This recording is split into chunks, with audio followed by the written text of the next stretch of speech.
ಇಲ್ಲಿ Python ಪ್ರೋಗ್ರಾಮಿಂಗಲ್ಲಿ bubble sort ಪ್ರೋಗ್ರಾಮ್ನ explain ಮಾಡ್ತಿದ್ದೀನಿ. ಫಸ್ಟಿಗೆ ಡೆಫ್ ಬಬಲ್ ಸಾರ್ಟ್ ಎ. ಇಲ್ಲಿ ಬಬಲ್ ಫಂಕ್ಷನ್ನ ಡಿಫೈನ್ ಮಾಡ್ಕೊತಿದ್ದೀವಿ. ಸೊ ಅದಕ್ಕೆ ಡಿಫೈನ್ ಬಬಲ್ ಸಾರ್ಟ್. ಇಲ್ಲಿ ಎ ಅಂತ ಒಂದು ಲಿಸ್ಟ್ನ ತೊಗೊಂಡಿದ್ದೀವಿ, ಅದನ್ನ ಇಲ್ಲಿ ಹಾಕ್ಕೊಂಡಿದ್ದೀವಿ. ಇಲ್ಲಿ ಲೆಂತನ್ನ ಇನಿಷಿಯಲೈಸ್ ಮಾಡ್ತಿದ್ದೀವಿ, n = ಲೆಂತ್ ಆಫ್ ಎ ಅಂತ. ಆಮೇಲೆ 2 ವೇರಿಯೇಬಲ್ಸ್ನ ತೊಗೊತಿದ್ದೀವಿ, i ಮತ್ತು j ಅಂತ. ಇಲ್ಲಿ ಫಾರ್ i ರೇಂಜ್ n-1 ಅಂದರೆ ನಾವಿವಾಗ 1 to 5 ಎಲಿಮೆಂಟ್ಸ್ನ ತೊಗೊಂಡ್ರೆ ಅಲ್ಲಿಗೆ 5 - 1 ಅಲ್ಲಿ = 4 ಆಗುತ್ತೆ.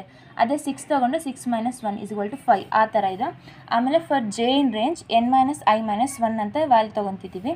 ಆಮೇಲೆ ಇಫ್ ಈ ಎ ಆಫ್ ಜೆ ಅನ್ನೋದು ಗ್ರೇಟರ್ ಇದ್ದರೆ ಎ ಆಫ್ ಜೆ ಪ್ಲಸ್ 1ಗಿಂತ, ಆವಾಗ ಎ ಆಫ್ ಜೆ ಅನ್ನೋದು ಎ ಆಫ್ ಜೆ ಪ್ಲಸ್ 1ಗೆ ಈಕ್ವಲ್ ಇರುತ್ತೆ, ಅಥವಾ ಎ ಆಫ್ ಜೆ ಪ್ಲಸ್ 1 ಅನ್ನೋದು ಎ ಆಫ್ ಜೆಗೆ ಈಕ್ವಲ್ ಇರುತ್ತೆ. ಆಮೇಲೆ ಇಲ್ಲಿ ವ್ಯಾಲ್ಯೂಸ್ನ ಲಿಸ್ಟನ್ನು ಕೊಡ್ತಾ ಇದ್ದೀವಿ. ಎ = 12, 6,